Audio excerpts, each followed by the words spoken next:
ప్రపంచ ప్రఖ్యాతిగాంచిన మేడారం సమ్మక్క సారలమ్మను ఎమ్మెల్సీ కవిత దర్శించుకున్నారు. అమ్మవార్లకు మొక్కులు సమర్పించారు. అంతకుముందు మేడారంలో ఎమ్మెల్సీ కవితకు ఘన స్వాగతం లభించింది. జెడ్పీ చైర్పర్సన్ బడే నాగజ్యోతి, ఆలయ పూజారులు, అధికారులు ఘన స్వాగతం పలికారు. ఎమ్మెల్సీ కవిత వెంట ఎంపీలు మాలోతు కవిత, పసునూరు దయాకర్, ఎమ్మెల్సీ సత్యవతి రాథోడ్, ప్రభుత్వ మాజీ చీఫ్ విప్ వినయ్ భాస్కర్ తదితరులు ఉన్నారు.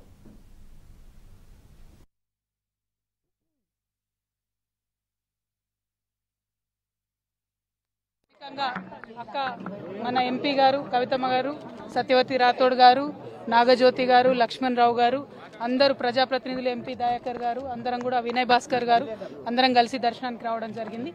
సమ్మక్క సారక్క జాతర అనేటటువంటిది మనకు తెలంగాణకు తలమానికం లాంటిది.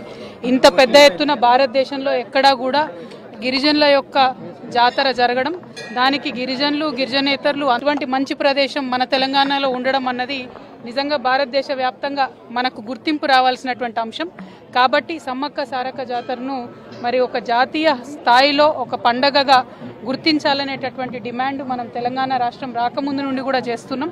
రాష్ట్రం వచ్చిన తర్వాత గౌరవ ముఖ్యమంత్రి వర్యులు, అప్పుడు మంత్రివర్యులుగా ఉన్నటువంటి సత్యవతి రాథోడ్ గారు, మా పార్లమెంట్ సభ్యురాలు కవితమ్మ గారు అందరం కూడా కలిసి డిమాండ్ చేయడం జరిగింది. జాతీయ హోదా ఇవ్వాలి అని మరొకసారి డిమాండ్ చేస్తూ ఉన్నాము. బీఆర్ఎస్ పార్టీ పక్షాన ఖచ్చితంగా సమ్మక్క సారలక్క జాతరకు సంబంధించి జాతీయ హోదా ఇచ్చి దేశ స్థాయిలో ఒక మంచి గౌరవాన్ని ఇవ్వాలని ఈ అదృష్టం మన తెలంగాణ ప్రజలకు ఉన్నది. కాబట్టి మరొకసారి మన తెలంగాణ పేరు జాతీయ స్థాయిలో ప్రపంచ స్థాయిలో మారుమవుతుంది అనేటటువంటి ఒక ఆలోచనతో దీన్ని డిమాండ్ చేస్తూ ఉన్నాం.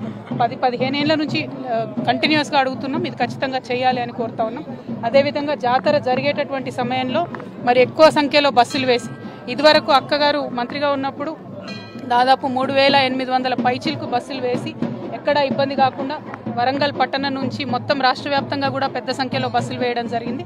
అట్లనే ఈసారి కూడా ప్రభుత్వం ప్రత్యేక శ్రద్ధ కనపరచాలి, రవాణా సౌకర్యాన్ని మంచిగా మెరుగుపరచాలని చెప్పి సూచన చేస్తూ ఉన్నాం. అదేవిధంగా తెలంగాణ జాగృతి కార్యకర్తలు, బీఆర్ఎస్ పార్టీ కార్యకర్తలు ప్రతిసారి జాతర జరిగినప్పుడు పెద్ద ఎత్తున ఇక్కడ పాల్గొని సామాజిక కార్యక్రమాలు చేస్తారు.